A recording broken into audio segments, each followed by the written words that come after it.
Okay, boys, here we go. What's up internet?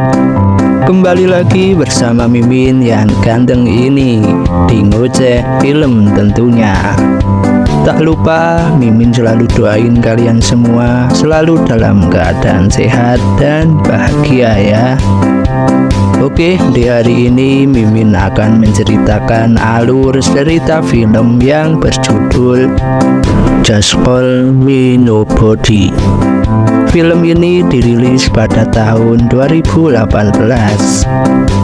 Oke, tanpa berlama-lama, langsung saja ke alur ceritanya.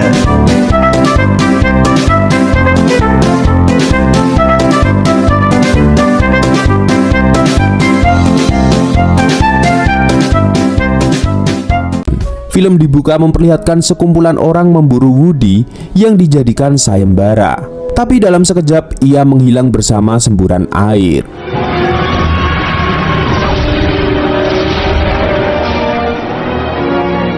Kemudian cerita bergerak mundur. Kita menyaksikan si kecil Woody yang ditinggal pergi ayahnya untuk berperang di perbatasan. Ayah Woody berjanji akan kembali saat anaknya bisa berbahasa Inggris. Dengan semangat, Woody dan ibunya yang sama-sama tidak mengerti bahasa Inggris jadi belajar asal-asalan. Di saat keduanya sedang belajar, tiba-tiba saja muncul adik ipar yang bernama Lin. Ia mengabarkan jika ayah Woody meninggal saat bertempur, tapi tempur di ranjang. Meski merasa sedih dikhianati, tapi ibu Woody menyembunyikan ini dari anaknya, agar yang ia tahu jika ayahnya seorang pahlawan.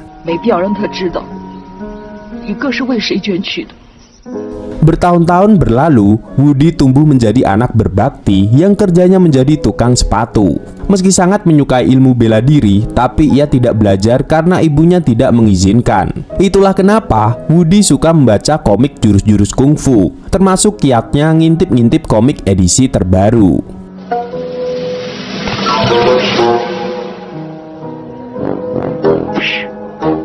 Dan di hari yang cerah itu, Woody kedatangan perempuan cantik yang jago silat bernama Yolo. Ia ingin memperbaiki sepatunya yang robek. Dengan sigap Woody langsung sat-set menjahit sepatunya tersebut. Tapi tak lama kemudian ada kehebohan pertunjukan silat sehingga Woody bergegas meninggalkan Yolo. Tapi sudah kepalang meninggalkan cewek cantik, bukan pertarungan yang dilihat, melainkan S3 marketing obat kuat. Hahaha.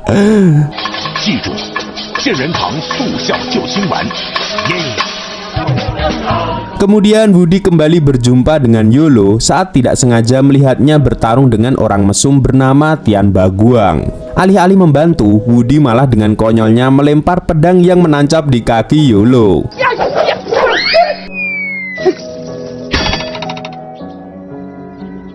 Melihat kejadian itu, Tian Baguang bersiap menyerang balik. Tapi langkahnya melambat saat ada sesuatu mengenai lehernya, lalu ia menabrak pedang di tangan Woody. Jadilah itu pertama kalinya Woody membunuh orang, dan meskipun ia mendapatkan hadiah membunuh buronan, tapi ia tetap kena marah ibunya.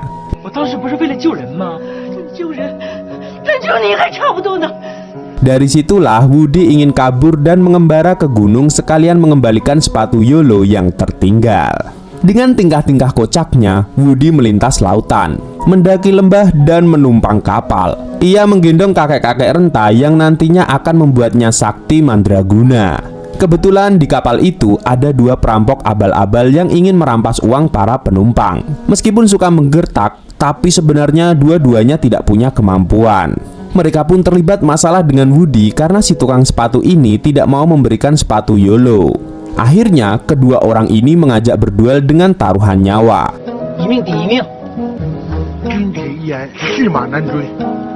Walaupun tidak bisa bertarung, tapi yang penting pede dulu ya kan? Woody pun bergaya meniru jurus yang dibacanya dari komik. Lalu ia terkejut sendiri melihat kemampuan kakinya yang bisa membuat musuh KO.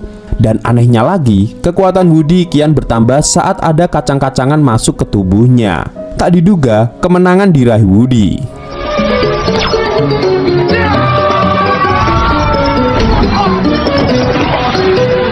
Setelah pertarungan selesai, sang kakek yang mengetahui jika Woody bukan orang sembarangan, diam-diam mengirim energinya ke tubuh Woody. 小伙子，以后别随便跟人动手，会出人命来，啊！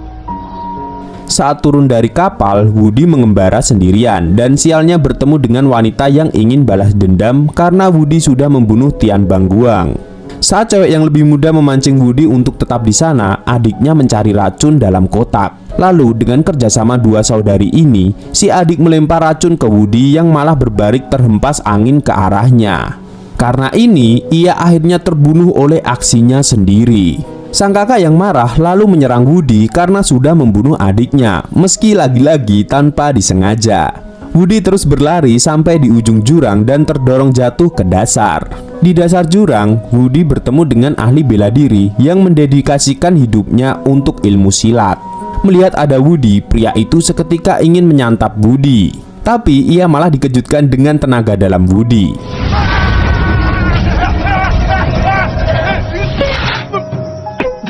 Secara jujur, Woody mengatakan jika ia tidak belajar kungfu. Lalu ia baru sadar tentang tenaga dalam yang diserapnya dari kakek di kapal. Dan ternyata kakek itu merupakan musuh bebuyutan pria di hadapannya. Ia pun merasa dendam lalu ingin memasukkan tenaga dalamnya di tubuh Woody supaya bertarung di dalam. Namun karena Woody tidak mempunyai ilmu apa-apa, ia melemas lalu jatuh pingsan. Hal ini membuat pria tak bernama ingin mengajari Woody ilmu silat. Ia pun mengajak Woody ke markasnya. Tapi karena kecerobohan si tukang sepatu itu, ia tidak sengaja membakar habis rumah calon gurunya. 千万不要碰，会爆炸的。说呀， Dengan kemarahan berapi-api, pria itu melempar Woody ke udara sampai bisa kembali ke atas. Kemudian Woody melanjutkan perjalanan mencari Yolo. Lalu ia ditakdirkan bertemu lagi dengan cewek itu. Meskipun diam-diam ia dipantau orang yang mau membalas dendam Tian Bangguang. Malam itu menjadi malam istimewa untuk Woody. Tampaknya ia menjalani simulasi suami istri dengan Yolo yang memasakkan untuknya. Awalnya Woody yang polos mengira Yolo memasak supaya ngirit seperti anak kos. Tapi rupanya ini berkaitan dengan keselamatannya sebagai seorang petarung. Karena bisa saja makanannya diracuni. Di sana juga Yolo bercerita tentang kisah hidupnya yang membuat Woody terpukau dengan keberanian si gadis yang baru saja kabur dari pernikahan. Ia ingin mengejar mimpinya sebagai jawara silat. Akan tetapi di tengah makan malam romantis, mereka tertangkap oleh dua orang wanita yang salah satunya wanita yang mendorong Woody ke jurang.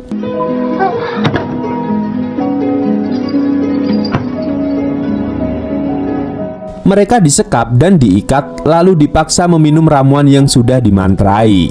Ramuan itu bisa membuat tenaga dalam Woody memberontak dalam tubuh dengan 1000 kali lipat kekuatan. Lalu membuat perutnya pun meledak. Tapi kembali keberuntungan untuk si tukang sepatu karena hasilnya sungguh zong. Tidak terjadi apa-apa pada tubuh Woody.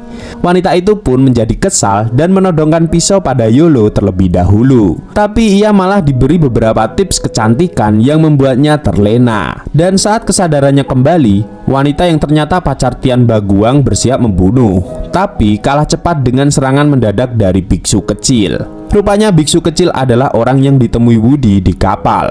Ia belajar ilmu silat dari buku yang dibuang Woody karena isinya tulisan semua. Melihat kehebatan biksu kecil, Woody ingin meminta lagi buku itu. Tapi biksu kecil mau mengembalikannya 30 tahun kemudian. Ya, keburu Woody sudah jadi legenda silat dong. Setelah bisa lepas dari serangan balas dendam, Yolo pamit pulang. Ia sadar jika sehebat-hebatnya jagoan silat tetap harus berbakti pada bapak ibu. Beralih dari Woody, terlihat orang yang pernah berduel dengan Woody di kapal sedang membeli pedang terbaik. Tapi ternyata pedang itu sudah dipesan lebih dulu oleh pembunuh bayaran kaisar. Jadilah ia dan anak buahnya berakhir disekap karena memberontak.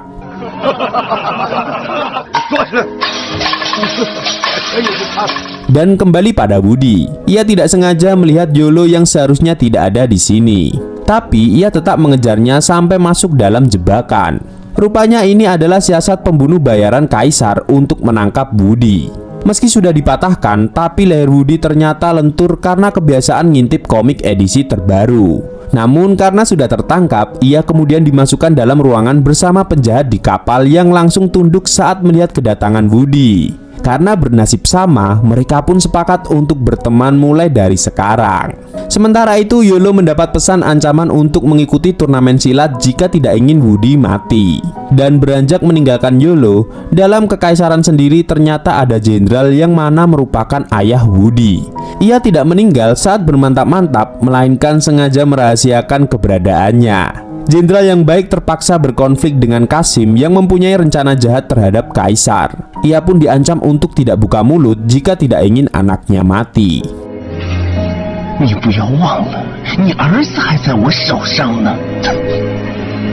Dan hari turnamen silat pun tiba. Yolo mengerahkan kemampuannya melawan tombak raja berandal. Tapi saat ia akan kalah, pembunuh bayaran selalu sigap melancarkan aksi-aksi curang untuk membuatnya menang.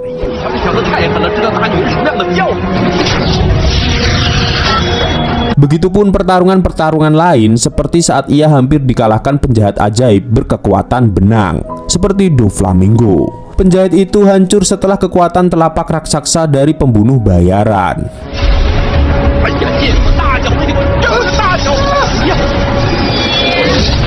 Rupanya, strategi ini memang direncanakan pembunuh bayaran agar bertemu Yolo di pertandingan final.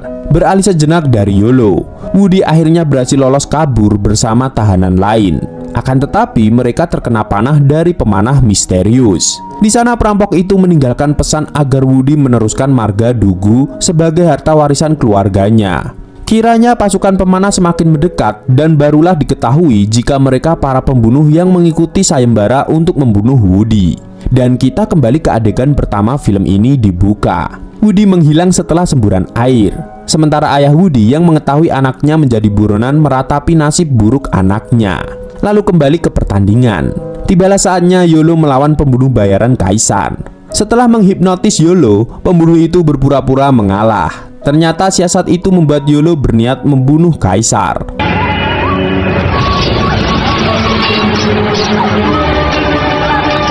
Untungnya saja semua bisa dicegah dan membuat kesadaran Yolo kembali. Jenderal yang berpihak pada kaisar juga terbunuh dalam kejadian ini.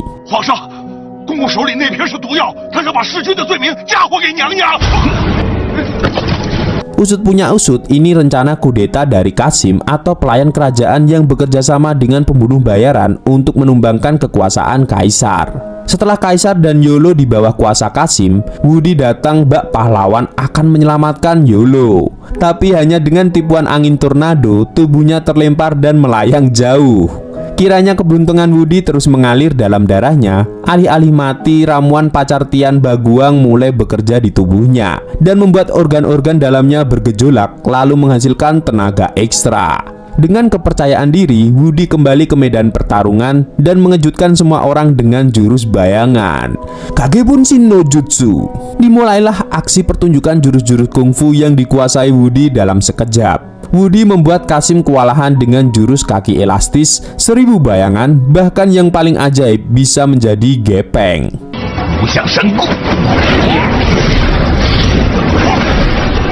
Puncaknya saat Qasim mengumpulkan seluruh senjata untuk menembus tubuh Woody dengan kekuatan angin, Woody lebih dulu membuat Qasim jatuh tak berdaya.